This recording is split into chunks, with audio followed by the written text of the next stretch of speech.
নমস্কার, আমি প্রমিলার রান্নাঘরে তোমাদের সবাইকে স্বাগত। আজ আমি তোমাদের জন্য তালের রুটি রেসিপি এনেছি। তাল শেষ হওয়ার আগে আমি যেভাবে তাল রুটি বানাই তোমাদের সঙ্গে শেয়ার করছি। আশা করি তাল রুটি তোমরা খেয়েছো। এটা ভীষণই মিষ্টি একটি রুটি, ভীষণ ভালো লাগে, বানানো তো খুব সহজ। আর আমি একটু পুড়িয়ে পুড়িয়ে বানাই, এই রুটিটা কিন্তু আরও খেতে ভালো। তো চলো শুরু করি আমার আজকের তালের রুটির রেসিপি। প্রথমেই কিন্তু আমি কড়াই বসিয়ে 1 বাটি মতো তালের পাল্প নিয়ে নিলাম। এবার এই তালটাকে একটু জাল করে নেব। আমি আগে থেকেই তাল কিন্তু জাল করে রেখে দিয়েছিলাম ফ্রিজে, তবুও রুটি বানানোর আগে হালকা একটু জাল করে নিচ্ছি। তোমরা কাঁচা তালের পাল্পটা একটু বেশি করে জাল করে নেবে, মানে থকথক করে যখন ফুটবে তখন তোমরা আটা মেশাবে। আর আমি একটু হালকাই জাল করে নিচ্ছি, যেহেতু জাল আগে থেকে করা ছিল। তো দেখো মোটামুটি এখন গরম হয়ে গেছে। মিডিয়াম আছে, এভাবে আমি তালটাকে একটু গরম করে নেব, যেহেতু ফ্রিজে ছিল, ঠান্ডা আছে। যদিও অনেকটাই ফুটতে শুরু করে দিয়েছে, দেখো তোমরা দেখে বুঝতে পারবে। এই সময় একটু তালের রুটি মিষ্টি মিষ্টি ভালো লাগে, যদিও তালের পাল্প মিষ্টি হয়, তবুও আমি অল্প অল্প একটু চিনি মেশাচ্ছি আর স্বাদ মতো একটু লবণ মেশাচ্ছি। চিনি লবণটা দিয়ে খুব ভালো করে আবারও নাড়াচাড়া করে নিচ্ছি, চিনিটাকে গলিয়ে নিচ্ছি। এবার এখানে 1 বাটি মতো আটা নিয়েছি, মেশাবো।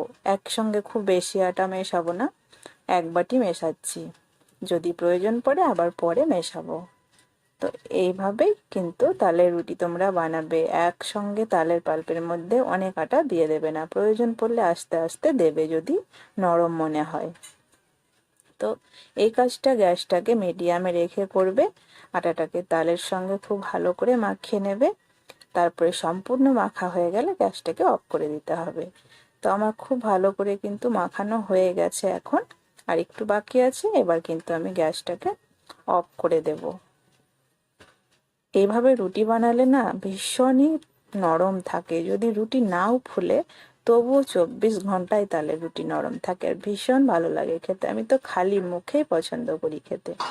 দেখো এটা কিন্তু একদম রেডি হয়ে গেছে। আমি কিন্তু একটা পাত্রে নামিয়ে নেব। নামিয়ে হালকা গরম থাকা অবস্থাতে খুব সুন্দর করে মেখে নিতে হবে। ঠিক যেমন আমরা রুটি বানাই, আটাটা মাখি, ঠিক তেমনি করে হাত দিয়ে মেখে নেব। তো সম্পূর্ণটা নিয়ে নিলাম।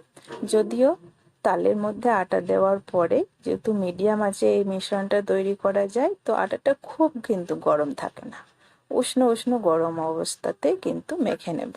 একদম অতিরিক্ত গরম থাকে না, হালকা গরম ঠান্ডা করে নেবে, তারপরে কিন্তু খুব ভালো করে মেখে নিতে হবে। আর এখানে যদি মনে হয় যে নরম লাগছে, আটার ব্যবহার অবশ্যই করবে। আমার কিন্তু মনে হচ্ছে শুকনো আটা লাগবে, তো আমি একটু আটা নেব।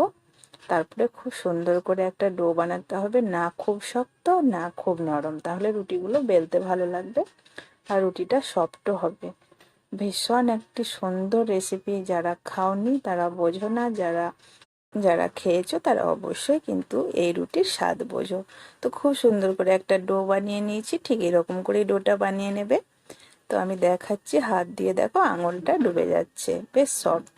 তো এবার কিন্তু বেলে নেওয়ার পালা। তো খুব ভালো করে আমি আরও একটু মেখে নিচ্ছি আর লেচিগুলো কেটে নিচ্ছি, দেখি কটা রুটি তৈরি হয়।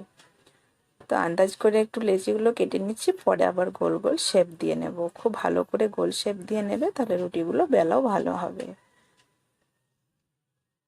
তো মোটামুটি 8টা মতো হলো। খুব সুন্দর করে 2 হাতে তালু দিয়ে আমি রুটির লেচিগুলো গোল গোল করে নিচ্ছি। তো লেচিগুলো কাটা হয়ে গেছে, 8টা হয়েছে। এবার আমি বেলে নেব। স্ল্যাবের মধ্যে আটা ছড়িয়ে দিয়েছি। এবার একটা করে লেচি নিয়ে তোমাদেরকে বেলে দেখাচ্ছি। ঠিক এইভাবে বেলে নেবে আর এভাবে রুটিগুলো বানিয়ে নেবে। তো খুব সহজ রেসিপি, একটু ধৈর্য নিয়ে করলেই হবে, আর একটু ভালোভাবে ফলো করলেই কিন্তু এই রুটি তৈরি হয়ে যাবে। ভীষণ পছন্দ করবে, যারা তাল পছন্দ করে না তারাও কিন্তু খেয়ে নেবে। আজকের পর থেকে এইভাবে তাল বানিয়ে দেবে রুটি, দেখবে ভালোবাসবে। তো একটা রুটি কিন্তু বেলা হয়ে গেছে, চলো সেঁকে নিই। এই তাল রুটি খুব ঝটপট হয়ে যায়। চাটুটা গরম করে নিয়েছি আর এখন গ্যাসের আঁচটাকে একদমই মিডিয়ামে রেখেছি। এবার আমি রুটিটা দিয়ে দিলাম। রুটি দেওয়ার কিছুক্ষণ পরে কিন্তু উল্টে দিতে হবে, নইলে সঙ্গে সঙ্গে আবার তালের রুটি পুড়ে যায়।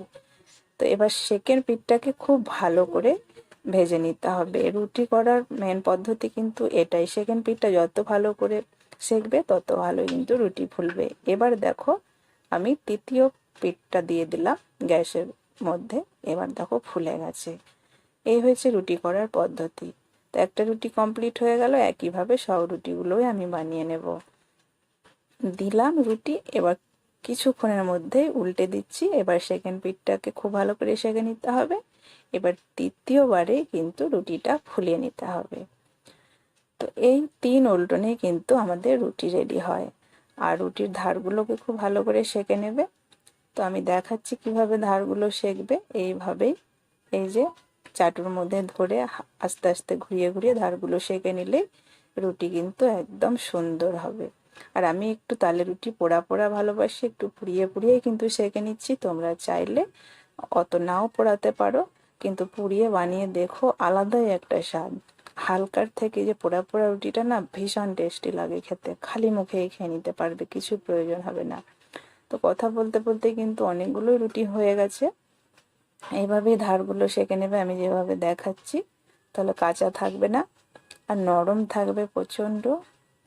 তো আশা করি রেসিপিটা তোমাদের ভালো লাগলে অবশ্যই লাইক শেয়ার করতে কিন্তু ভুলো না। আর আমার চ্যানেলে যদি নতুন হয়ে থাকো প্লিজ চ্যানেলটাকে সাবস্ক্রাইব করে দিও। তো দেখো সব রুটি কমপ্লিট হয়ে গেছে। আমি তোমাদেরকে একটা রুটি ছিঁড়েও দেখাচ্ছি কতটা সফট হয়েছে। আর আমি দেখো পুড়িয়ে পুড়িয়ে ভেজেছি, কিন্তু দেখতে খারাপ লাগলেও খেতে কিন্তু ভীষণ ভালো। এভাবে বানিয়ে দেখো তোমরা যদি না ভাজো এভাবে। তো হালকা ভাজার থেকে পুড়িয়ে ভাজাটার স্বাদ না অনেকটাই বেশি। আর একদমই কিন্তু নরম থাকবে এভাবে ভেজেও। তো আজকে এ পর্যন্তই। ভালো থেকো, দেখা হবে পরের পর্বে।